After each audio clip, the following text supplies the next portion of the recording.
Blueberry పండు జాతికి దగ్గరగా ఉండే రకం బిల్బెర్రీ. ఊదా రంగులో ఉంటూ తక్కువ ఎత్తు పెరిగే మొక్క ఇది.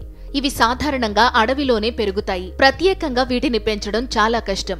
ఔషధ మూలికలుగా దీనిని ఎన్నో వందల ఏళ్లుగా డయేరియాకి ఉపయోగిస్తున్నారు. ఈ బిల్బెర్రీని ఆహారంగా, ఔషధంగా ఎప్పటి నుండో ఉపయోగించడానికి కారణం ఇందులో మనకు యాంటీ ఆక్సిడెంట్ గా పనిచేసే యాంథోసైనోసైడ్స్ ఉండడమే. ఎన్నో పరిశోధనలు కూడా ఈ బిల్బెర్రీలో ఉండే కాంపౌండ్స్ మనను గుండె జబ్బులు మరియు ఇన్ఫ్లమేషన్ నుండి రక్షిస్తాయని చెబుతున్నాయి. అలాగే ఒక పరిశోధనలో భాగంగా ఈ బిల్బెర్రీ ఎక్స్ట్రాక్ట్ ని కొలోన్ క్యాన్సర్ పేషెంట్ కి 7 రోజులు ఉపయోగిస్తే 7% క్యాన్సర్ కణాలు పెరిగే వేగంలో తగ్గుదల కనిపించిందట. దీనికి కారణం ఆ బిల్బెర్రీలో ఉండే యాంథోసైనోసైడ్స్ అని పరిశోధకులు భావిస్తున్నారు. ఈ బిల్బెర్రీకి దుష్ప్రభావాలు పెద్దగా లేవనే చెప్పాలి. కంటి ఆరోగ్యానికి, గుండె ఆరోగ్యానికి, జీర్ణక్రియ మెరుగుదలకు ఈ బిల్బెర్రీ ఉపయోగించబడినా కూడా ఇది వైద్య చికిత్సకు ప్రత్యామ్నాయంగా భావించకూడదు.